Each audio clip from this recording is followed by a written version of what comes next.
Welcome to the Generous Business Owner Podcast, where business owners gain inspiration and encouragement to live a legacy, not just leave one. And now your hosts, Jeff Thomas, Alan Barnhart, and Jeff Rutt.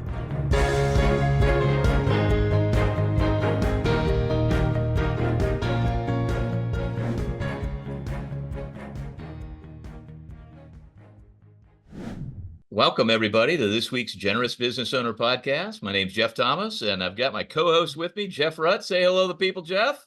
Hello to the people. And we have a very special guest with us. Brad Layland is with us. He's the CEO of the Focus Group, and he'll explain what that is. But he's also the founder of Endless Summer Realty. And since I'm in Houston, I don't really want an endless summer, but I think most people do want an endless summer. Brad, thanks for being with us today. Yeah, thank you. It's a treat to be on the podcast with you. Thank you for wanting to hear my story. And I'll let Jeff kick it off. Yeah, well, thanks for being here, Brad. We know each other a little bit, but tell us about what it was like in the early years in the Layland household. And we'd especially be interested if there's any fun stories in those junior high school time periods that, any fun stories and anything that was unusual or different. And then also, give us that spiritual formation. What was that like growing up? Well, I'll try to be brief, but obviously that's a lot of questions, Jeff. You said there was only going to be 3 questions. You just asked me 9. So I grew up in South Florida. Like many kids, I grew up in the church, and then my parents got divorced when I was in 4th or 5th grade. And that sort of, not only did the marriage stop, but we stopped going to church. Right. And so, that is a reality. The way I got excited about Jesus was before my freshman year of high school. My best friend said to me, "Next year, we're going to be cool." And I'm like, "Really? How?" I want to know. And he's like, "We're going to go to Young Life." And I'm like, "So you are cool if you go to Young Life?" He's like, "Yeah." And so fortunately, I went to Young Life and was confronted with the gospel in a really live way, and realized quickly that I had no clue about what it meant to have a personal relationship with Christ. And thankfully, I had a Young Life leader just pursue me, played tennis with me, hung out with me. And I remember the day that I said to my Young Life leader, "I've heard it said that to be a Christian, you have to confess your sins and ask Jesus into your heart and ask him to be your Lord and Savior. Is that true?" And he's like, "Yes, Brad, do you want to do that?" And I was like, "Yes, I do." I was the easiest convert, right? Like we all need that. So really important part of my life, and a positive of divorce. Divorce is hard. But a positive was I didn't just have my one dad who loved me. I've had 4 dads, and it doesn't mean that my mom, or it's really just through God's grace. Like my mom did get remarried and married a person that was an entrepreneur and just didn't really work and had business. And then that didn't work out. And she was with another man for the rest of his life, wonderful gentleman who was also an entrepreneur. And then after I met Jesus, my best friend's parents sort of adopted me as and took me to church. And so I learned so much. My dad was a hard worker and had a relationship with Christ. He committed his life to Christ at the Billy Graham Crusade in Miami in the 60s, right? And then my 2 stepfathers were both Jewish, but had really developed, they knew business. Like my stepfather that I knew for the longest, he lived in a duplex and he rented the other half of the duplex out, and that paid his mortgage, So real estate, I got. And then, my best friend's parents, they just loved me, and they modeled generosity, and they gave and were so generous. When I went on Young Life staff after college, they were my biggest donors. And so I just had such a gift of having these 4 dads in my life. And at this point, 3 of the 4 dads have died, and the only one left is my best friend's parents. And I refer to him affectionately as the last man standing. And so maybe Jesus and life expectancy go together. That's a whole nother podcast. So that is another podcast. Yeah. Well, but yeah, so that's my growing up world. fun. You know, life is good. Awesome. Yeah. Take us through school, meeting your wife. Yeah. Walk us through that. Yeah, That phase. the questionable thing I did when I was in middle school was, you know, like Okay. I've always been drawn to business. Yeah. And in high school, like I've had probably 20 different businesses. Like I could write a book and each chapter would be a different business I started and failed, right? Like, you know, but some of them worked. But one of the things I lived in North Palm Beach. And in North Palm Beach, there was a lot of really wealthy people. And I noticed that on Friday nights, because Saturday morning was trash pickup, on Friday nights, my neighbors would put out things that they wanted to throw away that were actually quite valuable. And so Mhm. on Friday nights at around 10, I would drive around the neighborhood and pick up other people's trash. Okay. And I would load it into the back of the truck. And then on Saturday morning, I would go to the flea market and sell it. And so I think that's questionable. Like, you know, is it legal to take someone's trash? You know, I don't Yeah. know. But it I don't was a know, but great way to, yeah, you just put it out there in the World Wide Web. So we're going to find out. But it's definitely, that's very entrepreneurial. Yeah. yes, it So was super fun. I also how old were noticed that you at that time? How old were I you was at 16. I was 16? 16. Okay. Yeah. And Yeah, I had got, some of my other businesses that old time people like me could remember. I developed, you might remember the Swatch watch. Like there was a Swatch watch and they sold for $30 and I found a way to buy them for 20. And so when I was in middle school, I was selling Swatch watches for $25 and people would give me the cash and then I would get the Swatch watches. And, you know, I was cutting into the market. But yeah. my most successful business, which I started before I met my wife, is I went to the University of Florida and my stepfather had been in the vending business. And so when I went to the University of Florida, I noticed that there was no gumball machines anywhere around campus. And so when I was in college, I started a gumball machine business, and I had 100 gumball machines around Gainesville, and Whoa. it was super fun to. I used my college credit card, and they delivered the gumball machines to my dorm room, and then I carried them on a cart through campus and placed them, and you know, that was, I made $1,000 a month in the early Wow. 90s, which is a That's lot of money. impressive. It's actually not bad money now, right? Yeah. That's So then impressive.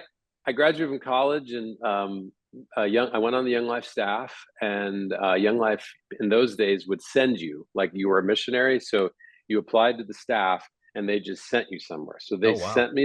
they sent me to St. Augustine, and in St. Augustine, I met my lovely wife, Wendy, and we've been married for 27 years. And we have 4 kids, and 2 in college and 2 seniors in high school. And Wow. raising money and doing all the business things I do are so easy compared to being a parent. So we'll just stop there and say that so There's so much much easier more. to work. I'm gonna turn it over to you, Jeff, but I do think that we should launch a study on what percentage of successful businessmen and women have sold gum sometime during their school years. It's pretty Yeah, high. It's pretty high. You wouldn't just believe. say. It's But a low I think cost, you're high at the margin top. business. Yeah. It's a, yeah, My cost was 7 cents on a dollar. Yeah. Right. exactly. Yeah. Yeah. Except Now when we I sell put coffee. It's the same idea. It's except when I put M&Ms, like M&Ms sold like hotcakes, but they cost a lot more than right. Chiclets. The margins weren't there. It was a loss leader. It's okay. Lost later. So this is amazing. So I mean, you do run this, you know, kind of missional fundraising consulting business. We'll get into that in a minute. But I was not expecting that many entrepreneurial stories, Jeff. Right? I don't know about you, but that's really. I mean, you really do kind of have both sides of this coin, and we'll get into that. Okay, so keep taking us through the career here. Okay, Young Life, you do that. How long are you in St. Augustine doing that? Well, I'm still in St. Augustine. Oh yeah. I was on Young Life staff for 20 years. Oh, wow. And I was an area director. And so I ran Young Life in St. Augustine. And I quickly realized that if I wanted to reach a high school, then I would go to the high school and I would Yeah. hang out with kids. But if I really wanted to reach our community and even the next community, then I would go out and raise money. And so I thought that every Young Life staff person thought that. And what I quickly discovered was that I was like the only Young Life staff person that was drawn to fundraising. Everybody else just wanted to work with kids. And so Young Life, Young Life quickly saw that in me. And my really grateful for my supervisors and ultimately Denny Ryberg, who's the former and has passed away president, of just seeing that vision in me. So after being on staff just a few years, they started having me teach fundraising to all the new staff, and then they just kept promoting me until I was the chief development officer of Young Life. And what a lovely experience. It was great, until they told me I had to move to Colorado. And you know, I was born in Florida, and my dad was born in Florida, and my grandfather was born in Florida. And I went to Colorado and started to dry out like a prune, like I just was dying slowly. And so I basically went to the president of Young Life and said, "Hey, I'm not doing well, and I got to live in Florida." And at the end of the day, that wasn't acceptable. It probably would be now. The world's changed. That was a long time ago. But so that led me to down a journey to leave. And I fortunately had hired the focus group, the firm that I own and am the CEO of now. I had hired the focus group to be the consultant to help Young Life. And so I really liked the gentleman that started it. And so when I realized that my career with Young Life was ending, Bill was quick to say, "Hey, Brad, I'm 70. I want to retire. I have no plan, but you're my plan." So I turned into a 5-year partnership with Bill. I helped him retire. I bought the firm from him, and then have been able to. It's been 15 years, and so I was really grateful to be able to start with a really great foundation, and then I've had a really great time growing the firm. So, so I don't know. What is the product that you, how would you describe the product that you do? Yeah, the mission of the focus group is to help Christian ministries build the kingdom of God, like through helping them have the funds they need to accomplish their missions. So many Christian ministries, Hope is not one of these ministries that has this problem, but so many Christian ministries are just trying to keep the lights on, and they don't communicate vision, and they're afraid to say what they really are feeling called to do. And it's all because of scarcity mentality with fundraising. They don't truly believe that God is there and God is present, and that God wants them to communicate their dreams to partners, their donors, right? So the focus group, we walk alongside about 100 different Christian ministries and help them raise. Right now, we're helping Christian ministries raise about $1.2 billion, like actively right now. And it's like hundreds of thousands of people meeting Jesus. Like, it's just, I intentionally have never tried to create a document that says, "Oh, the focus group has these ROIs." Like, it's not us. We're just facilitating funds to be given to amazing ministries. And so it's a business, like, and I run it as a business, and I love it. But at the same time, like, I don't have super goals to make a lot of money from the focus group. God's blessed me by having a different business that has allowed Wendy and I to be generous and have resources that we wouldn't otherwise have. And so when I was on Young Life staff, I was kind of bored, honestly. And my boss said, "Brad, you're bored. I can see it. You've reached all the schools in the town. You got to do something else." So even though Young Life had a no moonlighting policy, he actually encouraged me to moonlight and told me that, "Why don't you start another business?" And so that's how I started my real estate business. And it's really big, and it's just God's blessing. It's not. But you started that when you were in Colorado? No, I only lived in Colorado for 68 days. Okay. The real estate business is in St. Augustine. And so it's we've been around about 20 years, and have about 100 people that work at the company. And it's a going concern. And I couldn't tell you how it happened other than God's grace. Like, I just love people, and I treat people well. And about a third of the people that work at the real estate business are like people that I discipled and led to faith in high school, like that now I've created jobs for them. So that element is super fun, but then we attract all these other people. are you buying properties, or are you just agents? Is it a real estate agency? Well, that company is just real estate agents. I have a third company that buys and sells properties, and that's just fun. My wife and I love real estate, so like, we'll go out and buy stuff, and I might go too long, so I apologize in advance, but I finished a deal last year in my third company that was just like the perfect deal. And I'll just take a second to explain it. I was on a run. I love to run. And I jogged by this property, and it says, it's in the historic part of St. Augustine. It says house with 3 lots, right? And it's on the most beautiful street in St. Augustine. It's called Magnolia Street, and it's right by the Fountain of Youth. And I went back and I looked it up in the MLS, and in the MLS, it wasn't advertised as a house with 3 lots. It was just an overpriced house. They didn't mention. So it had been kind of sitting on the market because it wasn't properly advertised. It was an estate. So I was able to buy the house and the 3 lots for $750,000. So I buy the house and the lots for $750,000, and then immediately take 2 of the lots and sell them. And I recovered the $750,000, right? Wow. So now I have a lot and a house. The house is in bad shape. I have a 0 basis in it.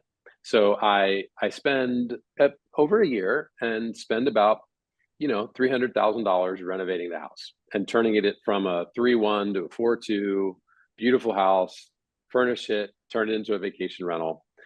And then I put it on the market for $795,000 and it sells, right?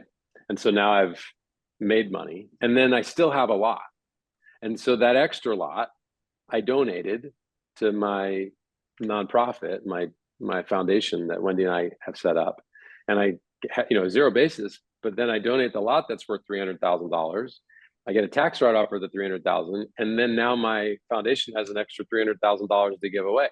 And so it's like, that's like the perfect scenario. And that's what my third company does. It's like, I got to give away a bunch of money, I got to make money for my family, and I got to improve a neighborhood. Like, it's just so fun. So there it is, a fun story of how my worlds all collide.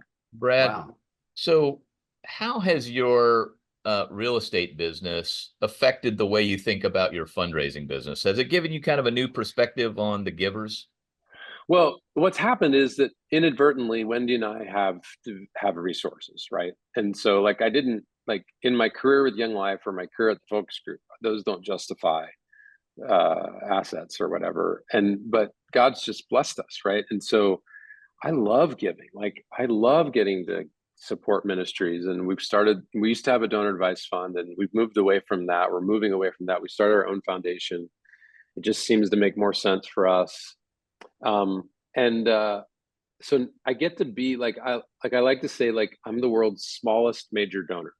Like I don't have wealth. I haven't inherited wealth, but we find ourselves with some resources that we get to give away. And so as I help our firm do fundraising, one of the things I get to do is I get to talk about my own journey, and as we support ministries, like one year, Wendy and I wrote, it was the end of the year, and we wrote like 4 checks for, I don't know, $25,000 or something. Like, not a ridiculous, like those are big numbers, but they're not, I know lots of people that give away so much more, right? But for us, those are, gave away $100,000, right? And it was amazing how, like, one of those ministries, the only response I got was a generic email signed donor services. Wow. And it said, dear donor, and it was a nice message, and then it said, thank you, donor services.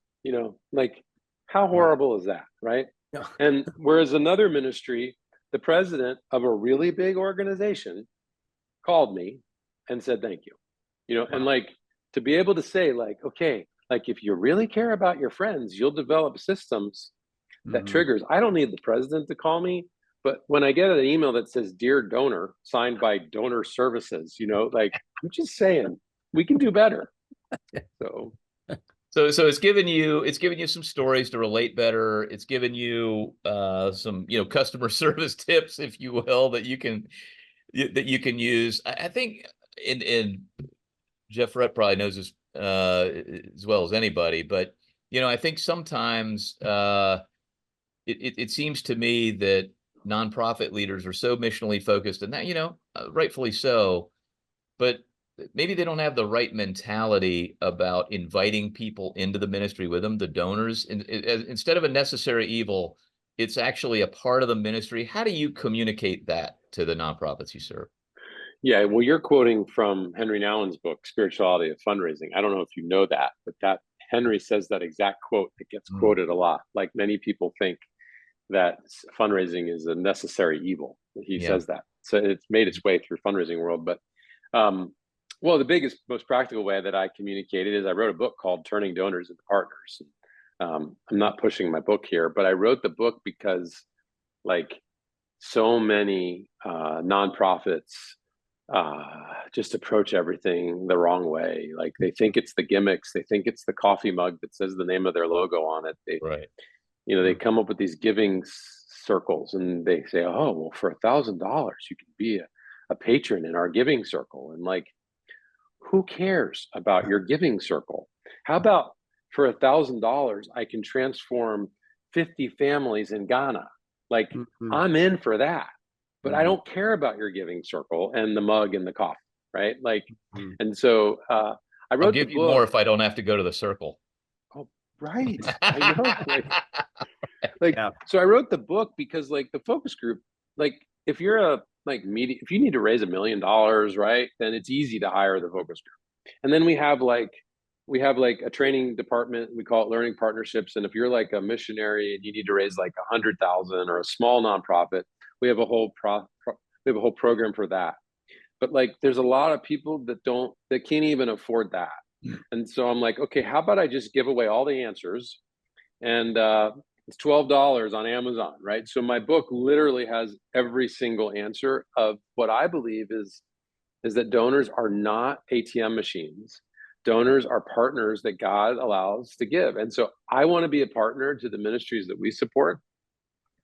I want to hear about the impact, that how they're taking the resources that God's trusted us with and turning them into transformed lives that are focused on Jesus.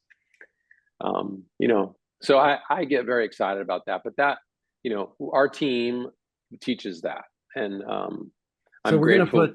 we're gonna put that book in the show notes. And Great. what I'm thinking, Jeff, is that we could title this. I already got a couple ideas for titles, but I'm thinking something to the effect of, thank you for your incredible gift. Sincerely, Donor Services. That could be the Dear title. donor. We're just going to call it Dear Donor. Thank you, Donor donor service. One time an organization I bumped into where they referred to their donors as giving units. I was like, really? Yes, Dear Giving Unit. Let's change it. Dear Giving Unit, thank you for being a unit in our machine. You are an important part of our machine. Sincerely, Donor Services. Yeah, there we go. Thank you for contributing your small part in our machine. Okay, so so Brad, okay, now here's another question. Let's look at the other side of the equation, because this is cool, because you kind of have these two hats, nonprofit land, how to communicate, but then you also know business owner, how you'd like to be communicated to. So most of the audience that we have, running on the treadmill, listening to this are business owners who are sort of trying to figure this thing out, right? We always think about, somebody's having some success kind of mid-career, they'd like to start giving, maybe including their staff or whatever. What are just some like basic best practices maybe that you've seen the donors you work with, or things you've tried to do, kind of focus on what they're going to do, rally support? What are just some maybe ideas you've got for the business owners listening? Yeah, so I think it's actually either a book or a talk I want to work on, and it's in this space. And here's what it is. It's the power of the major donor. And the best example of this would be, there's a large foundation that we get to help called the Murdoch Charitable Trust in the Pacific Northwest. They have, wait for it, $2 billion. Yeah. Okay. And they're amazing. And when the pandemic hit, and they sent out an email to all the people they give money to and said, we know you're scared, and Brad Layland is going to do a webinar on how to thrive with your fundraising through the pandemic. Peter signed up for it. and another 1,000 people like him. And, the Murdoch said, wow, Brad, everybody wants to hear from you. And I was grateful, but I said back, I was like, actually, no, they don't really care about me. You just have $2 billion and you invited them to something. And so they appropriately said yes, out of respect for the fact that you have a lot of resources. And so, the business owner has resources, and that is a power. And I want us to use that power, not in an inappropriate way, but in an appropriate way, which is when a person comes asking for a gift, that we don't respond based on just simply how much we like them. Like, because there's a lot of great people that aren't actually doing good work, right? There's a lot of people, a lot of charisma. But to actually say, oh, you would like me to invest $10,000 in your work? Let's say it's Fellowship of Christian Athletes. Let's say it's Young Life. Let's say it's amazing organization like Hope. Then the business owner needs to say, well, what are you going to do with this money, and how will I know you've accomplished it? They basically need to treat their charitable giving just like they treat their business. Yeah. They wouldn't have a section of their business that's losing money, right? They would hold the person accountable. And so, but for whatever reason, it's like, I find business owners and major donors are like, I gave it to the Lord. That's good. Give it to the Lord. And then the Lord also wants you to say, how did you use my money? And then the reality is if the organization is unwilling to report properly, they need to say no, or they need to threaten to say no, right? Wendy and I had a missionary we supported, and this missionary is an amazing woman, but she would only come to us once a year. Right. And every year she'd ask us for like 10 grand, right? And 10 grand. Okay, well, I care about your work, give the money. Then a year later, she's like, well, I'm here to talk to you about your giving. And Wendy and I are like, we'd really like to hear from you. And we'd like to hear about how you're using the money. Can you do that? Oh yeah, this year we're going to do it. Well, a year goes by, nothing, right? So she comes back again. And I said to her, I said, listen, we believe in you, but if you don't communicate with us this year, we're not going to give you any money in a year. We're going to give it to you now, but we're not going to support you again. So a year goes by, no communication. She comes back and she says, well, it's that time of the year again where we ask you for money. And I said, well, we're not giving you any. You haven't communicated. Now, as the blood ran out of her face and she was really anxious, I looked at her and I said, well, this is a relationship. We're not a bank, so we sat there for a while, and then I said, okay, how about this? If you communicate with us monthly, I'll give a monthly gift. I'll give the same gift, but I'm only going to give it if I've heard from you in the month.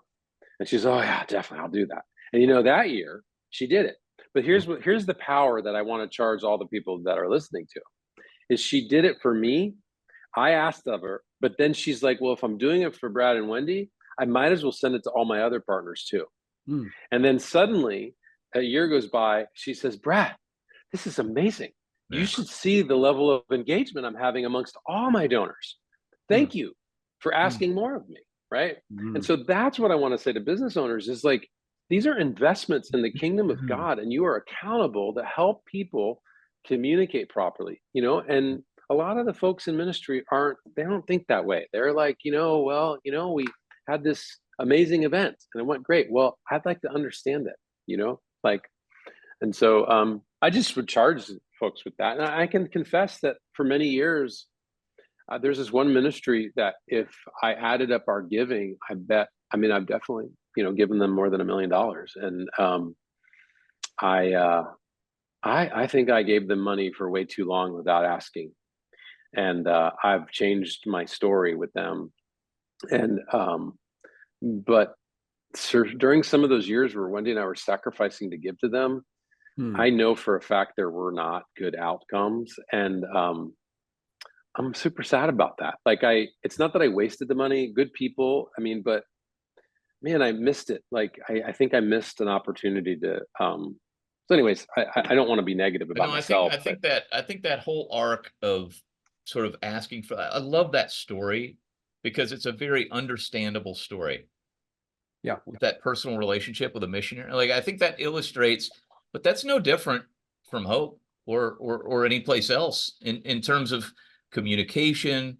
It's part of that partner, not just ATM kind of conversation.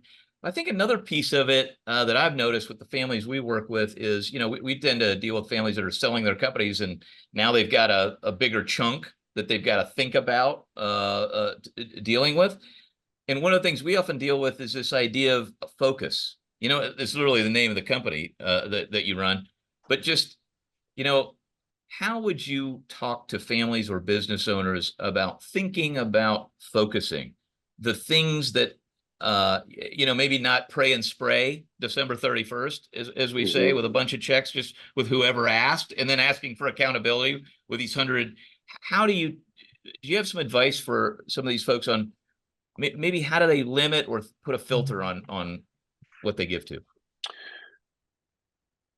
I sometimes answer your questions with way too many words, Well, it doesn't so matter. feel free to edit. But last year I went to the gathering, and actually that's where I got to be friends with Jeff. And the gathering is this event of Christian givers that, it's a fabulous time. I know you're coming this year, other Jeff Thomas. Yeah. One of the things I love about the gathering is they put topics before you for you to consider without any expectation, without an agenda. It's sort of like, right, here's some things to think about. So one of the topics last year was this concept of impact investing and hiring people in third world countries and trying to develop. So I was really moved by that, and I started praying about it. And I have actually opened up an office in Guatemala. So we have 5 people that work for us full time in Guatemala now, and amazing people it's in the Colorado time zone, and great English, people that are hardworking and want to make a difference. And I get to pay them twice as much money and provide an incredible environment for them and be a part of our culture that they would make otherwise. And then I'm saving about half as much money as I would for the same person. And so I had these 5 people in Guatemala, but one of the people in Guatemala is Wilbur. And Wilbur, I've hired him to basically run our foundation. And we support 50 or more ministries, and I can't keep track. Like I'm losing the ability to maintain my focus and even have that accountability. And I got to the point where, like last year, I sent one ministry way too much money and one ministry way too little. And the one ministry said, "Wow, Brad, that was so amazing of you." I'm like, oh. And then the other ministry had to write me an awkward email and say, "Oh, Brad, where's the rest of your gift?" Right. And so one of the ways I've done is I've brought Wilbur onto our team. He lives in Guatemala. We meet weekly, and he's now helping keep track. And Wilbur's a staff person, just like my companies, right? I'm employing someone, and Wilbur is doing an amazing job helping me be a better steward of our resources. And then I get to invest in a 25-year-old who is awesome. And so we put some things in place. Like when I make a gift, then Wilbur, when Wendy and I decide to give money, then Wilbur follows up with a form they fill out, which has the accountability, like what are you going to do with it, and when's your fiscal year, and then he then has reporting systems in place. So I just got to the point where I needed help. Right. And so if maybe a business owner doesn't have the luxury of hiring a full-time person in Guatemala, right? But you could certainly assign your executive assistant to help you. Although I've seen a lot of business owners that their EAs are the ones that actually pull the trigger of gifts out of the donor advised funds and stuff. And so, but just putting in some systems, because like the level of detail as that a CEO or a business owner, and then the detail of remembering all that data, especially as you get more aggressive in your giving, they bring in a friend to help, And so, oh my gosh, so many words, Jeff. Sorry. Oh, so if I could just add to that, just another resource. Now, this is an old book. This is going to age me, but Eric Thurman and Phil Smith wrote a book called A Billion Bootstraps. And they talk about exactly what you're saying, Brad, where a lot of businesses think in terms of really tight controls, incredible strategy, incredible execution. And then when they go to write the check to a charity, they're like, they lay hands on it on the way out the door and say, "May the Lord bless it." And they don't really watch there's not the accountability to how did that how did that charity use, what was the impact of those dollars compared to the investment I put over here in this investment or that investment? So I think you're striking a nerve here that's really important that a lot of people are starting to see. There's a developing movement, I feel like, in the space to really make sure that the charitable dollars are actually doing what they're saying they're going to do. Yeah, and that we have that power to actually help. It's not power that if you don't do this, we're not going to give. It's really the power, do this and you'll see more people will give. Yeah, Like, yeah, exactly. Yeah. I know there's weird power dynamics everywhere, and I struggle with power dynamics. Like I'm the CEO of the focus group. People treat me differently. I own the business. Like it's so hard because it's just my journey isn't everybody's journey. But I grew up poor, and I didn't have anything. And when Wendy and I need something, we still go to the thrift store. Like it's this world of like I still live in like I started my businesses and I had nothing, like so it's a very odd place to be in, but I really want to call major donors to do their part in helping ministries do better. Yeah. Yeah.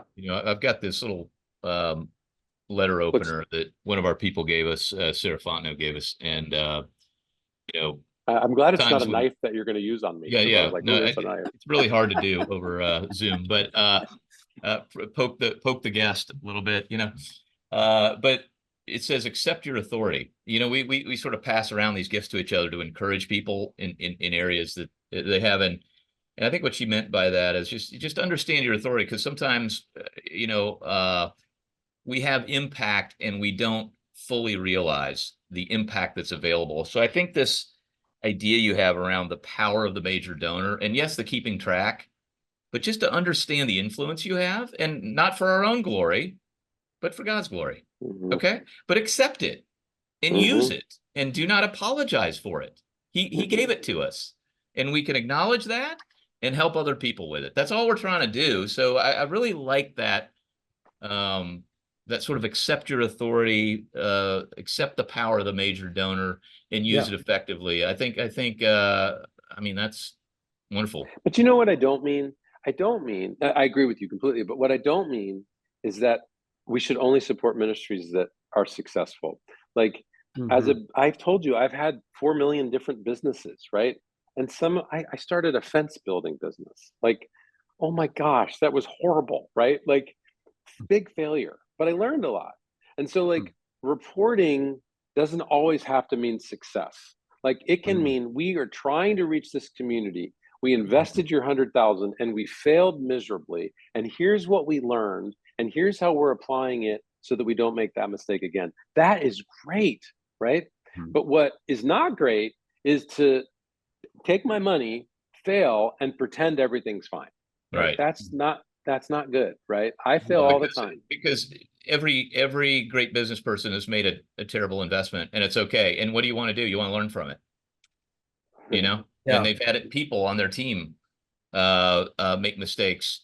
But there's the old joke about the guy who's marketing guy, does a campaign, loses $5 million, and it was awful. And the marketing guy just comes to the boss and says, "Hey, I resign. I know that was a disaster." The guy's like, "What are you talking about? I just spent $5 million on your education."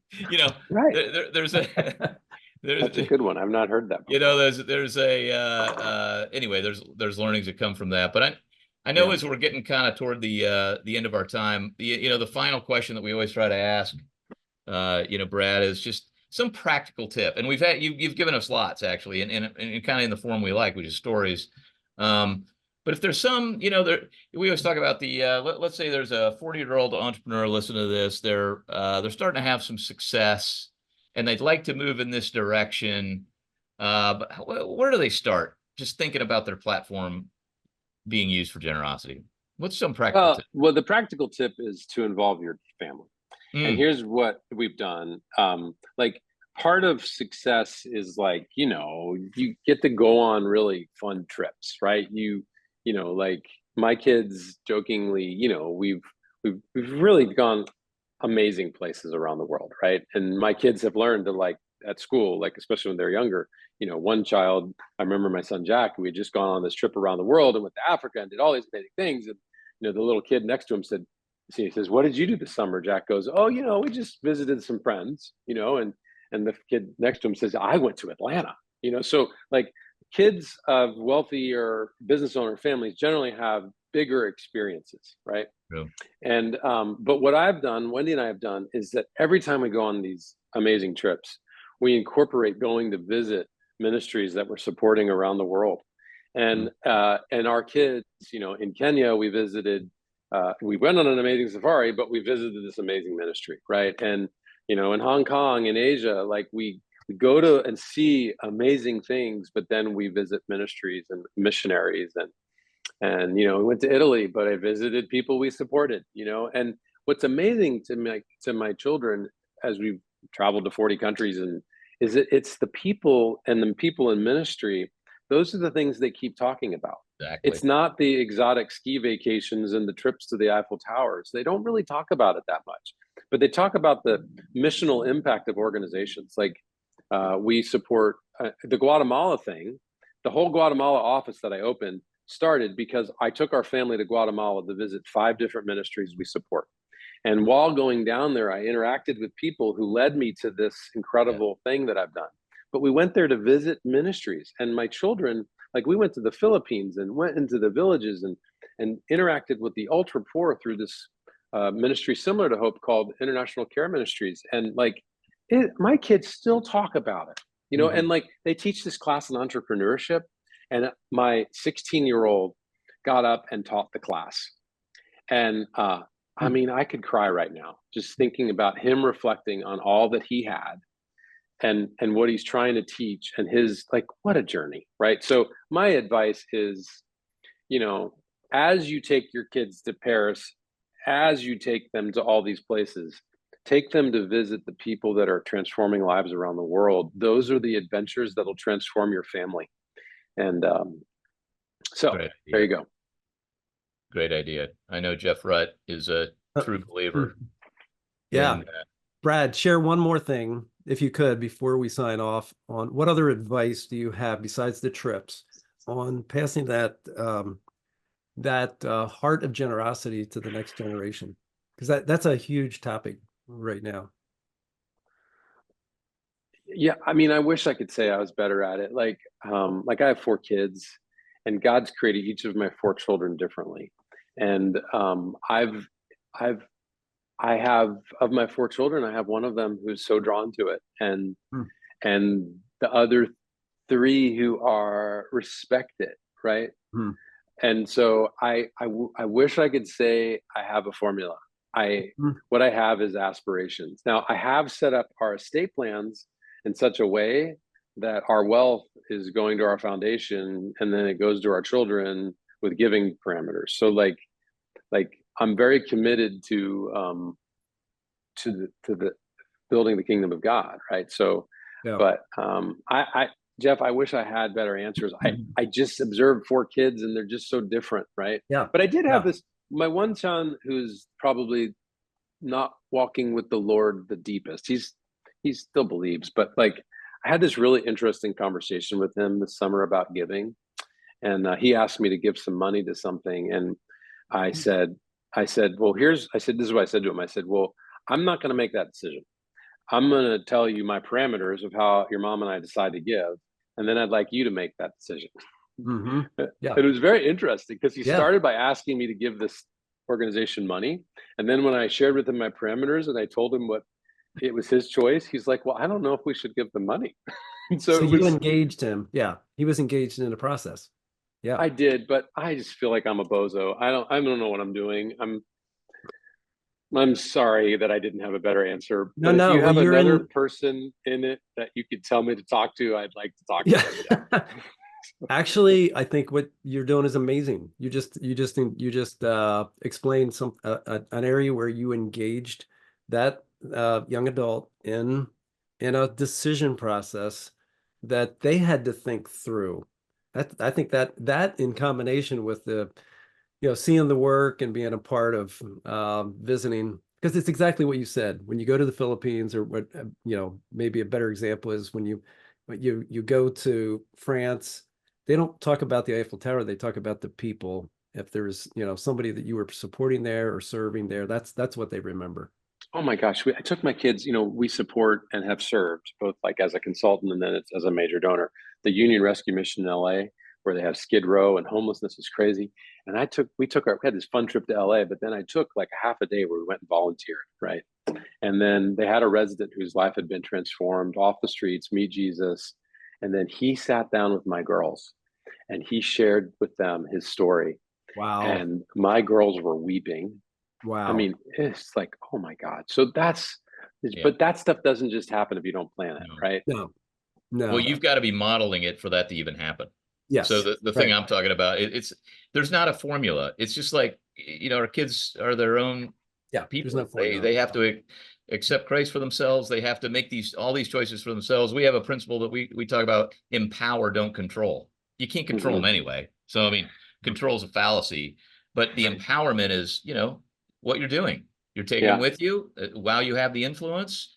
You're modeling it for them. And then you have these, and then an empowerment on a decision here and there. But I don't think anybody's got a perfect formula. That's not how it works. Yeah. Well, thank you for letting me be with you all today. This has been fun to reflect and become friends with Jeff Thomas and Jeff Rutt. It's great to see you again. Yeah. Likewise. Great to see you. Thanks for joining us, Brad. Thanks, Jeff. And thanks to everybody who watched or listened today. Share it with a friend. And we'll see you next week on the Generous Business Owner Podcast. Thanks, everybody. Thanks. Thanks for listening to the Generous Business Owner Podcast with Jeff Thomas, Alan Barnhart, and Jeff Rutt. Make sure to follow the podcast so you don't miss an episode. You can find the guest contact information in the show notes. Stay tuned for the next episode.